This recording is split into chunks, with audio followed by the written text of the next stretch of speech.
era digital yang terus berkembang seperti sekarang, dunia pendidikan juga ikut mengalami banyak perubahan. Kalau dulu kegiatan belajar hanya terbatas di ruang kelas dan harus tatap muka langsung, sekarang teknologi sudah membuka banyak peluang baru. Proses belajar jadi lebih fleksibel, bisa diakses kapan saja dan di mana saja, khususnya di pelajaran sains yang terus berkembang dari waktu ke waktu. Pemanfaatan teknologi bisa membantu proses belajar jadi lebih menarik dan mudah dipahami. Mulai dari akses ke sumber belajar interaktif, video eksperimen, hingga simulasi digital semuanya bisa memperkuat pemahaman siswa. Nah, pemirsa pasti penasaran, seperti apa sih sebenarnya terobosan inovatif dalam pembelajaran di masa depan? Maka dari itu yuk, kita bahas lebih lanjut pada podcast kali ini.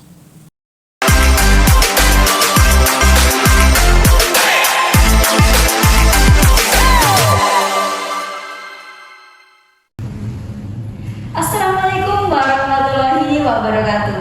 Hai Sobat EduTalk, selamat datang di podcast paling seru buat kalian yang suka banget ngobrolin tentang dunia pendidikan dengan cara yang lebih santai.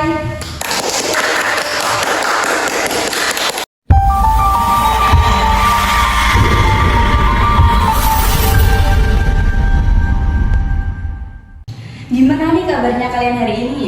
Lagi santai kah, lagi sibuk, atau lagi belajar tapi pura-pura sibuk? Hayo ngaku.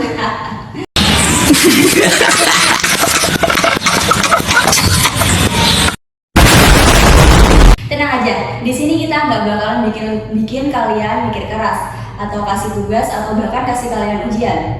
Tapi justru kita di sini akan bakal ngobrol santai tentang sesuatu yang bisa bikin cara belajar kalian makin seru dan makin mengasyikkan lagi. Ngomong-ngomong nih, kalian sudah pada aktif pembelajaran di kelas kan setelah Hari Raya Idul Fitri ini? Nah, ngomongin soal balik ke rutinitas belajar, kalian masih ingat gak sih waktu pertama kali masuk sekolah? Wah, itu rasanya keren banget gak sih, Re?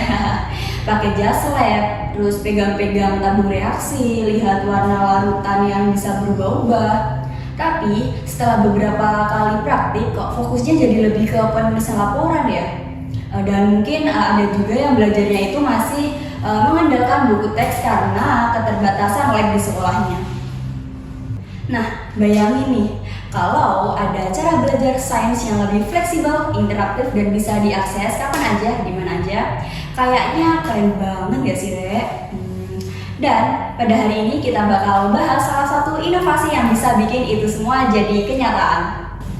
Tapi sebelum kita masuk pada topik kita pada hari ini, sebelumnya perkenalkan nama saya Farisa Engka Putri. Di sini saya sebagai moderator. Dan di sini saya tidak sendirian nih guys. Di sini udah ada 3 rekan aku untuk kita berbincang-bincang lebih lanjut. Yuk kita sambut teman-teman kita. Halo Salsa Jihan dan juga Rido. Gimana nih kabarnya kalian pada hari ini? Halo Kak, baik.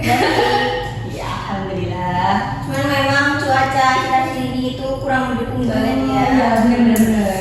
Kadang hujan deras, kadang panas sekali, tidak turun hujannya. Wah, monggo nih dari kalian bisa kenalin diri kalian terlebih dahulu dari nama panjang, univ, dari angkatan berapa, alamat, nomor HP, nomor WA, nomor rekening hingga bercanda. Sebenarnya langsung ditransfer aja ya kayaknya ya. Nice, asik. Baik, monggo bisa perkenalan dari siapa dulu? Aku dulu deh ya. Halo Sobat EduTalk, kenalin nama aku Salsa Elkasari Bakti. Aku dari Universitas Jember, prodinya Pendidikan IPA angkatan 2024. Lanjut. Halo Sobat EduTalk, aku Sabrina Jihan, aku dari Universitas Jember, Prodi Pendidikan IPA angkatan 24. Baik, next. Halo Sobat EduTalk, perkenalkan nama saya Rida Ramadan dari Universitas Jember dan prodinya adalah Pendidikan IPA. Wah, keren-keren banget sih ya bintang tamu kita pada hari ini. Nah, bisa kalian sedikit ceritain nggak sih kalian tuh masuknya di Universitas Jember ini lewat jalur apa? Kamu dulu. Ya aku dulu ya. Kebetulan nih ya, Sobat EduTalk, aku itu masuk ke Universitas Jember, prodi Pendidikan IPA melalui jalur SNBP nih Kak. Wah, keren banget. Baik, selanjutnya. Kalau aku sih melalui jalur semaba ya, semaba UNES 2024. Oh, keren sih Kak. Oke lanjut Kak. Kalau saya sih dari SNBT. Wah, yang tes itu ya Kak UTBK? Iya. Wah keren banget sih. Pinter juga ya. Keren banget ya teman-teman. Nah, ngomongin soal pendidikan IPA nih ya. Setahu saya ya, kalau IPA ini kan nggak jauh-jauh dari yang namanya praktikum-praktikum ya. Aduh, selalu. Ya, bener banget. Nah, gimana sih sistem praktikumnya kalian? Praktikum ya. Ya. Mungkin sistem praktikum kita itu sebenarnya ini ya cukup memadai. Cuman di beberapa apa ya tema atau topik pada praktikumnya itu kadang kurang ada bahannya, kurang. Iya, terus juga kadang alat-alat kita tuh kayak kurang. Contohnya kayak mikroskop tuh. Biasanya kita berbagi antar sama kelompok. Jadi menurut aku kurang efektif aja sih. Satu mikroskop itu kadang itu buat 2 sampai 3 kelompok gitu loh. Oh iya iya bener banget. Iya, jadi kalau praktikum itu kadang rame, kadang ricuh gitu karena rebutan itu. Karena ikutan mikroskopnya orang ya. Nah, gimana sih sistem praktikumnya kalian waktu dulu? Kalau aku dulu sih waktu SMA ya kan, itu kan kita COVID nih, 2 tahun kan nggak salah 2 tahun, 2 tahunan itu kita praktikumnya online. Iya, Ingat nggak? ingat banget aku. Itu gimana ya? Nggak bisa, momennya nggak bisa dilupakan. Ya bener banget. Ya sih, dulu kita praktikumnya online, kalau sekarang kan kita offline kan ya. Iya. Iya, bener-bener. Oh iya ya, nah waktu itu kan kalian praktikumnya online. Nah itu kalian tuh pakai aplikasi atau web apa sih? Nah, kalau aku sih dulu itu pakai web ya.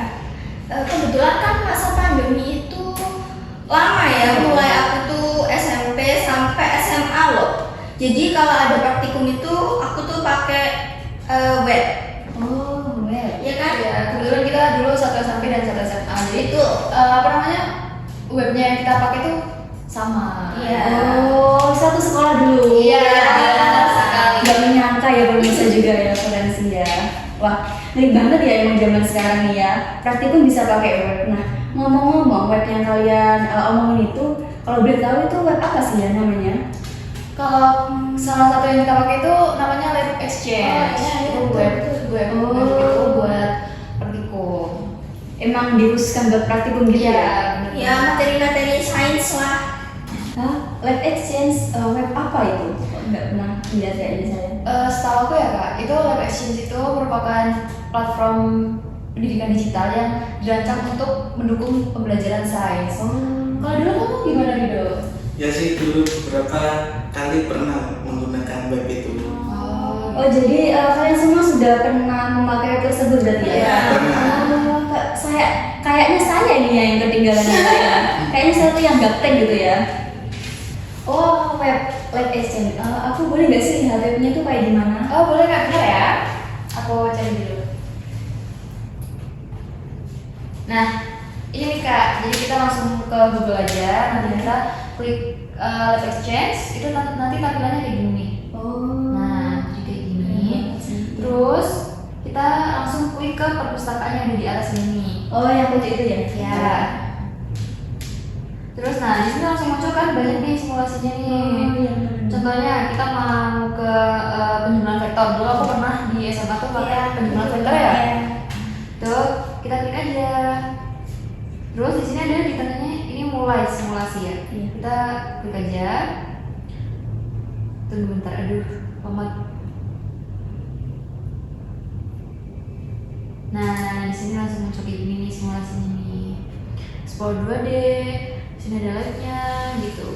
Wah. Nah, kayak gini Keren kan. banget gak sih teman-teman yang ada di rumah aplikasi atau web Lab Exchange ini? Wah keren banget sih, gila. Wah keren banget gak sih pemirsa yang ada di rumah web Lab Exchange ini? Nah mungkin saya bisa tanya kepada kalian nih, fitur-fitur apa aja sih yang ada di web Lab Exchange tersebut? Fitur ya kak. Jadi fitur yang dimiliki Lab Exchange itu menurut aku lumayan sih ya. Tadi kan ada perpustakaan ya. Nah, di perpustakaan tersebut itu terdapat berbagai macam konten simulasi yang cukup lengkap menurutku ya. Terus juga adanya panduan pengajaran, juga ada video edukatif tuh. Terus juga di lab exchange itu kan kita itu bisa bereksperimen tanpa menimbulkan resiko. Seperti kayak di mata pelajaran kimia tuh. Kan kita bisa biasanya kayak ketemu sama bahan-bahan kimia yang mungkin bisa saja kalau kena tangan kita, nggak sengaja kena tangan kita itu bisa melepuh atau ruam seperti itu. Rawan kecelakaan ya. Iya. Terus juga ini sih di situ tuh terdapat kelasnya ya, dan juga bisa disesuaikan sesuai dengan kebutuhan para siswa, sesuai dengan kebutuhan kita ya. Nah terus juga kalau misalnya ini bahasanya itu bisa kita atur bahasa di webnya itu, kita mau pakai bahasa Inggris bisa, pakai bahasa Indonesia juga bisa seperti itu. Tergantung kita mau pakai bahasa apa ya. Tapi biasanya bahasa Indonesia sih. Wah, keren bedah, Rek. Terus mata pelajaran apa aja nih yang bisa dipelajari dari web tersebut gitu, Kak? Jadi mata pelajaran yang bisa dipelajari dari web tersebut itu kan mencakup sains seperti biologi, kimia, fisika, dan juga ada satu nih Kak, ilmu bumi dan juga antariksa. Wah, keren banget nih ya web exchange tersebut. Wah, lengkap banget guys ya, Rek ya. Nah, saya mau tanya nih pada kalian. Kalian ini awalnya tahu web exchange tersebut itu dari siapa? Apakah dari Instagram kah, atau dari YouTube kah, atau dari siapa kah? Dari guru sih. Oh. Guru memberitahu dan menjelaskan apa itu web tersebut kepada siswa, dan siswa langsung melaksanakan simulasi tersebut. Benar banget itu benar. Mungkin juga kalau nggak ada pandemi nih Kak, kita juga nggak bakalan tahu ya apa itu web exchange gitu. Jadi awalnya tuh kita dikasih tahu sama guru IPA kita gitu. Iya. SMA gitu. Di SMP juga Kak. Iya SMP dulu terus SMA. Iya, yang benar. Ngomong-ngomong soal web exchange tersebut ya, Dek ya. Nah, apa sih dampaknya web exchange tersebut bagi kita seorang pelajar gitu, biar pemirsa semuanya di rumah itu tahu gitu? Ada juga manfaatnya sih. Manfaat yaitu peserta didik dapat belajar secara mandiri dengan fitur-fitur yang ada atau fitur-fitur yang telah dijelaskan oleh Sasa. Dan penerapan praktikum online ini yang disediakan oleh web tersebut yaitu dapat mengurangi risiko kecelakaan yang dilakukan oleh praktikum offline. Oh. Ada juga kekurangannya, yaitu tidak semua konsep ilmu sains dan teknologi yang tersedia di web ini jadi kontennya terbatas. Dan mungkin kekurangan yang terakhir yaitu kan ini praktikum online ya, jadi ini tergantung pada koneksi internet. Jadi kita harus mempersiapkan paket data atau wifi sebelum menggunakan web tersebut. Oke, teman-teman yang ada di rumah, jadi kesimpulannya kita pada hari ini adalah praktikum itu tidak hanya bisa dilakukan secara offline, tetapi juga bisa dilakukan secara online. Jadi Sobat EduTalk, dari obrolan kita hari ini bisa kita simpulkan bahwa pembelajaran sains sekarang itu nggak lagi terbatas di lab sekolah aja loh. Dengan adanya platform seperti Lab Exchange, kita bisa melakukan praktikum secara online dengan simulasi yang interaktif dan fleksibel kapanpun dan dimanapun. Yang dimana Lab Exchange ini ngebantu banget buat kalian yang mungkin terbatas fasilitasnya di sekolah ataupun yang pengen belajar mandiri di rumah. Fitur-fiturnya lengkap banget loh, mata pelajaran yang disediakan juga sangat beragam dan pastinya bikin belajar jadi lebih seru dan gak ngebosenin lagi. Kak Faris nggak mau nyobain nih tentang aplikasi web exchange ini? Betul banget. Nanti habis dari podcast ini, Re, aku bakalan nyoba web exchange tersebut. Aku bakalan ninjau lebih lanjut sih web exchange tersebut nanti. Habis dari podcast langsung aku gas, Re. Langsung ya kayak. Siap, terima kasih ya buat kalian semuanya yang udah mengenalin web exchange tersebut bagi kita semua. Sama-sama. Masih Meskipun praktikum online punya beberapa kekurangan dibandingkan dengan praktikum secara langsung, tapi ini jadi solusi keren di era digital sekarang nih. Intinya, teknologi kayak gini tuh bisa jadi jembatan buat kita belajar lebih mudah dan siap menghadapi masa depan pendidikan yang makin canggih lagi. Nah, oke, nice. Sebelum kita tutup, mungkin dari kakak-kakak sekalian ada yang ingin disampaikan kepada pemirsa yang sedang nonton nih pada hari ini. Yuk. Semoga dengan hadirnya web tersebut kita dapat belajar dengan seru, interaktif, dan tentunya tidak ketinggalan zaman. Jadi pemirsa yang ada di rumah, yuk manfaatin teknologi sebaik mungkin biar belajar nggak cuma jadi kewajiban, tapi juga jadi petualangan yang asik dan juga bermakna. Sampai ketemu di episode selanjutnya, dan ingat, belajar bukan santai, tetapi jangan sampai berhenti berkembang.